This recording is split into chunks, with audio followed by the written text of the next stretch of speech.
Graft बच रहे हैं यहाँ पे डेंसिटी यहाँ पे ग्राफ्ट्स लगाए, तो इसमें आपको कोई भी पेन लेते हैं, पेशेंट को अपना कंफर्टेबल कर देते हैं। है एक रिस्टोरेशन हेयर ट्रांसप्लांट। नमस्ते दोस्तों, मेरा नाम है डॉक्टर शिवम गोयल। मैं एक एमडी डर्मेटोलॉजिस्ट हूँ and founder of derma by doctor Shivam clinics Jaipur. और आज मैं आपको एक रियल लाइफ केस सिनेरियो बताऊंगा जिसमें हम एक सेकंड हेयर ट्रांसप्लांट करने जा रहे हैं। सेकंड हेयर ट्रांसप्लांट बहुत सारे अलग अलग कारणों की वजह से होता है। कभी कभार ऐसा होता है कि फर्स्ट हेयर ट्रांसप्लांट के बाद काफ़ी लोग सेकंड हेयर ट्रांसप्लांट काफ़ी सालों बाद कराते हैं, और कई बार कुछ टाइम बाद ही करा लेते हैं क्योंकि फर्स्ट हेयर ट्रांसप्लांट से रिजल्ट इतना अच्छा नहीं आया है। आज हम ऐसे आपको दिखाएंगे कि हम कैसे एक सेकंड हेयर ट्रांसप्लांट करने जा रहे हैं जिनका कि पहले हो चुका है, और उसको हम रिपेयर कर रहे हैं और डेंसिटी वहाँ पे वापस से रिस्टोर कर रहे हैं ताकि उनको एक अच्छा रिजल्ट मिल सके। आगे बढ़ने से पहले मैं सबको रिक्वेस्ट करूँगा कि आप हमारे चैनल को ज़रूर से सब्सक्राइब कीजिए ताकि हम नए वीडियोज़ ऐसे बना सकें और आपको बता सकें कि कैसे कैसे हम ट्रांसप्लांट करते हैं। सेकंड हेयर ट्रांसप्लांट की रिक्वायरमेंट कब होती है? फर्स्ट तब होती है जब पहले किसी ने हेयर ट्रांसप्लांट कराया है और उनके पुराने बाल कुछ सालों बाद कम हो गए हैं, या फिर उनकी डेंसिटी वापस से जो पीछे वाले एरियाज़ हैं वहाँ पे कम हो गई है, तो उसमें सेकंड हेयर ट्रांसप्लांट कराया जाता है। सेकंड होता है कि जब उनका ख़राब हेयर ट्रांसप्लांट हुआ है, यानी कि उनकी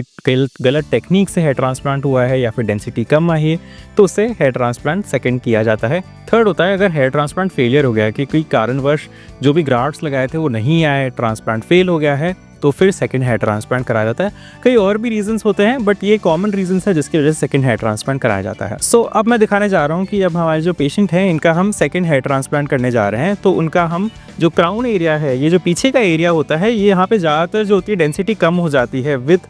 एज, और अगर जिनके मेल पैटर्न बॉल्डनेस भी होता है तो उनके जनरली जो पीछे का क्राउन एरिया होता है वो कम होने लग जाता है। और कभी कभार उनके जो आगे की जिन्होंने ये पहले जहाँ पे ट्रांसप्लांट कराया है वहाँ पे भी डेंसिटी कम हो गई है, या फिर उनको जो अपना रिजल्ट है इतना अच्छा नहीं लग रहा है, तो इसलिए हम सेकंड हेयर ट्रांसप्लांट इस एरिया में भी इनके कर रहे हैं। तो अब देख सकते हैं इनके पूरा मैंने ट्रिम कर दिया है, मार्क कर दिया है, और इनके वर्ल्स हैं, इसको ध्यान में रखते हुए अब इनका हम सेकंड हेयर ट्रांसप्लांट करने जा रहे हैं। और ये पीछे का इनका डोनर एरिया है, तो ये काफ़ी पहले से लिया गया है, लेकिन इससे भी हम जो होता है ग्राफ्ट्स लेके अब इनके जितने पॉसिबल ग्राफ्ट्स होते हैं हम निकाल के अब आगे इसकी रिपेयर का काम करेंगे। सबसे पहले हम जब स्टार्ट करते हैं तो सब मॉनिटर्स कनेक्ट कर लेते हैं, पेशेंट को अपना कंफर्टेबल कर देते हैं, हम एरियाज़ को पूरा स्टेरिलाइज करते हैं बीटाडीन से, और उसके बाद अब हम जो है नर्व ब्लॉक देते हैं जो कि हम आगे जो एरिया को है सुन कर देता है, पूरा आगे और पीछे का एरिया इसे नर्व ब्लॉक देते हैं। और फिर ये जो हमारा रेसिपिएंट एरिया है उसको भी हम एनेस्थेटिक पूरा देके इसको सुन कर देते हैं। सबसे पहले हम जब स्टार्ट करते हैं तो सब मॉनिटर्स कनेक्ट कर लेते हैं, पेशेंट को अपना कंफर्टेबल कर देते हैं, हम एरियाज़ को पूरा स्टेरिलाइज करते हैं बीटाडीन से, और उसके बाद अब हम जो है नर्व ब्लॉक देते हैं जो कि हम आगे जो एरिया को है सुन कर देता है, पूरा आगे और पीछे का एरिया इसे नर्व ब्लॉक देते हैं। और फिर ये जो हमारा रेसिपिएंट एरिया है उसको भी हम एनेस्थेटिक पूरा देके इसको सुन कर देते हैं। अभी बताना, ये आगे का एरिया जो है पूरा सुन कर दिया है। अब इसमें इनकी जो रिक्वायरमेंट है वो ये थी कि उनकी जो हेयरलाइन है वो क्योंकि वापस से उनको छिदी हुई दिखने लग गई है या फिर उसमें डेंसिटी कम दिख रही है, तो इसलिए अब हम वापस से वो ये आगे की जो फ्रंट की हेयरलाइन है ये यहीं पे बहुत ही इंपॉर्टेंट होती है, तो इसलिए ध्यान रखना होता है कि हम सही मैग्नीफिकेशन पे काम करें, इसलिए हम ये एक्सटर्नल लूप्स काम में लेते हैं इसके लिए। और जब भी हम ये ग्राफ के लिए स्प्लिटिंग करते हैं तो हम ये डायरेक्शन का भी ध्यान रखते हैं, जो कि हमारे जो ब्लेड है वो है हमें पे ड्राफ्ट्स लगाने हैं, तो ये जो होता है हमेशा ऐसे टेढ़ी ब्लेड होती है जिसको हमको करीब 15 से 30 डिग्री तक ही हम इसमें एंगल देते हैं, और इसमें इरेगुलर पैटर्न क्रिएट करते हैं जिसके अंदर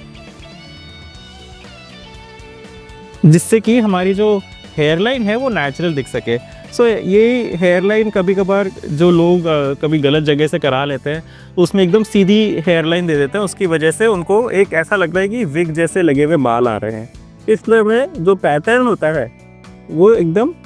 इरेगुलर पैटर्न ही फॉलो करना पड़ता है ताकि उनके बाल सही से नेचुरल दिख सके। तो इसमें 3 चीज़ों का ध्यान रखते हैं, डेंसिटी, डायरेक्शन और डिज़ाइन भी बालों की, ताकि वो बाल जब उगे तो वो सही पहले बना सके लोग और ऐसे कोई परेशानी का सामना ना करना पड़े। तो ये जो मैं यूज़ कर रहा हूँ ये जो होती है कट टू साइज़ ब्लेड्स होती हैं और ये अलग अलग जो होते साइज़ में आती हैं। सो ये अब हम इनके अकॉर्डिंग जो है ये चूज़ किया है और इससे हम अब इनके स्लिटिंग कर ले रहे हैं।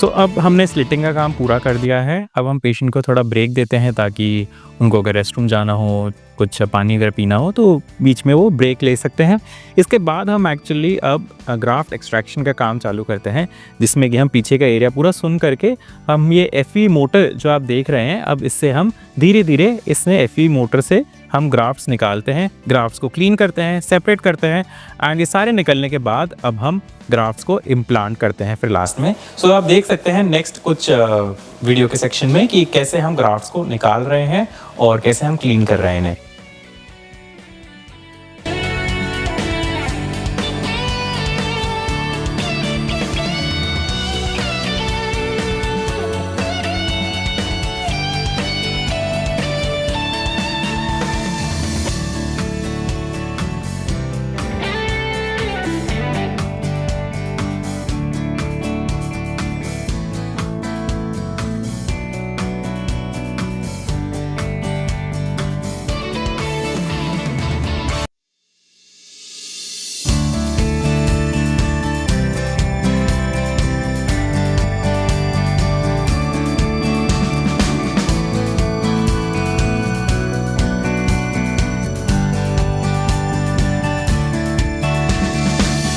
दोस्तों ये ऐसे हमने कंप्लीट किया है एक रिस्टोरेशन हेयर ट्रांसप्लांट, यानी कि एक सेकंड हेयर ट्रांसप्लांट जिसमें हमने आगे की हेयर लाइन रिस्टोर करी है, क्राउन एरिया को भी रिस्टोर किया है। और यही मैं आपको दिखाना चाह रहा हूँ कि कितना सिंपल प्रोसेस होता है हेयर ट्रांसप्लांट का और इसमें कोई भी ऐसे परेशानी नहीं होती, कोई भी चीरे टाके की ज़रूरत नहीं होती, सिर्फ एक मशीन से आजकल हम हेयर ट्रांसप्लांट कर सकते हैं। सो अगर आप भी ऐसे किसी को जानते हैं जिनके हेयर ट्रांसप्लांट कराने के बाद बाल वापस से कम हो गए हैं या फिर उनका हेयर ट्रांसप्लांट का अच्छा रिजल्ट नहीं आया है, तो आप ये वीडियो उनको शेयर कर सकते हैं और उनके बता सकते हैं कि उनका एक सेकंड रिस्टोरेशन हेयर ट्रांसप्लांट भी करा जा सकता है और उससे उनके बाल वापस से ठीक हो सकते हैं।